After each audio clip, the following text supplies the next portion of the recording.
Bienvenidos a este video tutorial de Java. En esta entrega, empezaremos codificando nuestra aplicación. Concretamente, analizaremos cómo solventar la capa de persistencia encargada de recuperar y almacenar en soporte físico los datos de negocio.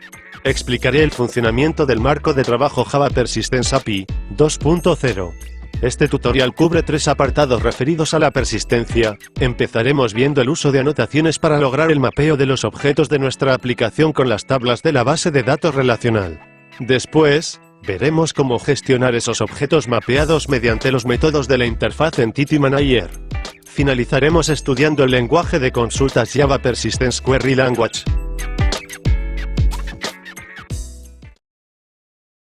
Empecemos a modo de introducción poniendo de manifiesto las diferencias entre el modelo orientado a objetos y el modelo relacional.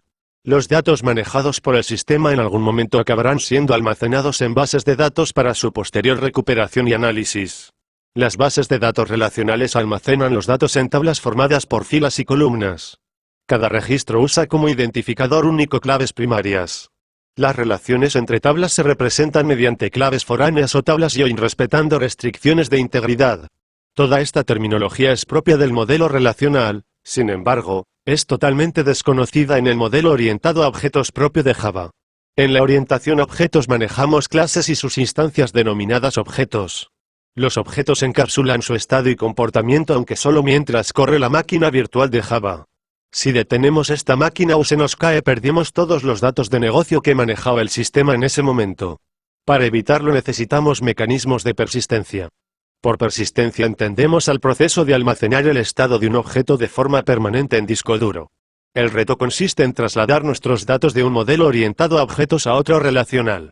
En Java contamos con tres formas para lograr persistencia. La más simple es el mecanismo de serialización que convierte los objetos en una serie de bits almacenables en disco. Tiene la desventaja de que carece de lenguaje de consulta y no da soporte a altas tasas de acceso concurrente. Otra posibilidad es recurrir a la API Java Database Connectivity para acceder a sistemas gestores de bases de datos relacionales. Aunque su uso está muy extendido, la tendencia es migrar a herramientas más potentes de mapeo objeto relacional. Estas herramientas se basan en delegar el acceso a la base de datos relacionales a un framework. Java define el modelo de programación para la persistencia de entidades pero deja su implementación a proveedores externos. Como proveedores de persistencia tenemos por un lado, a IBM con Hibernate, por otro, a Oracle con TopLink. El proyecto consiste en desarrollar un sistema de información para una gran empresa. A modo de ejemplo diremos que se trata de una inmobiliaria.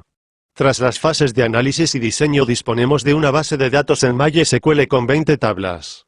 Ahora nos toca trasladar ese modelo de datos a nuestra aplicación Java. Pues bien, Java define un modelo de programación de persistencia por el cual, nosotros solo tenemos que proporcionarle al motor de persistencia una clase entidad por cada tabla de la base de datos. Por entidad entendemos objetos que contienen información de mapeo y que viven a corto plazo en memoria y persistentemente en base de datos. Java Persistence API dispone de una interfaz llamada Entity Manager con una serie de métodos para que podamos operar con ese conjunto de entidades. Al conjunto de entidades asociadas con los registros de una base de datos se le llama contexto de persistencia. Es importante resaltar que la aplicación lo que maneja son entidades del contexto de persistencia. Cualquier cambio que hagamos en esas entidades se trasladará automáticamente a la base de datos subyacente de forma transparente para nuestro código. Continuemos con la implementación. Necesitamos crear un fichero del tipo esquema de base de datos antes de crear las clases entidad. En el panel Nuevo fichero seleccionamos esquema de base de datos de la categoría persistencia. A continuación le damos un nombre significativo. Seleccionamos la conexión a nuestra base de datos o creamos una. NetBeans se conecta al sistema gestor de la base de datos y recupera el esquema para obtener su estructura. Ahora añadimos todas las tablas disponibles. Cuando hayamos terminado tendremos un fichero que describe en un lenguaje formal la estructura de la base de datos, eso sí, en el momento en que fue capturada.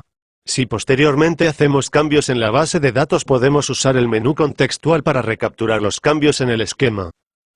Para que el motor de persistencia funcione necesita que le facilitemos una clase entidad por cada tabla de la base de datos.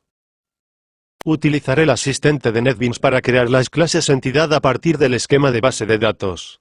Solo necesita que le indiquemos el nombre del esquema y las tablas que queremos mapear. Podemos especificar el nombre de cada clase si no estamos conformes con que se use por defecto el mismo de su correspondiente tabla. Normalmente las tablas tienen convenciones de nombrado diferentes a las clases. Por claridad, separaremos estas clases del resto creándolas dentro de un nuevo paquete. Persistence Unit es un fichero de configuración que define el conjunto de clases de entidad que debe manejar el gestor de entidades. Si se nos olvida registrar alguna, el motor de persistencia no la reconocerá como entidad y nos sincronizará su estado con la base de datos subyacente. También tiene información del proveedor de persistencia a utilizar. En este fichero normalmente se indican los parámetros de acceso a la base de datos. Nosotros obtendremos estos parámetros de acceso haciendo uso del data source del servidor de aplicaciones que creamos en el anterior video tutorial. Podemos forzar la creación de las tablas durante el despliegue del módulo JB. Las opciones de mapeo las dejamos como están. Ya explicaremos qué diferencia hay entre Eager y Lazy cuando estudiemos el mapeo de relaciones. Tras la generación de las entidades, ya podemos dar por concluida la implementación de la capa de persistencia.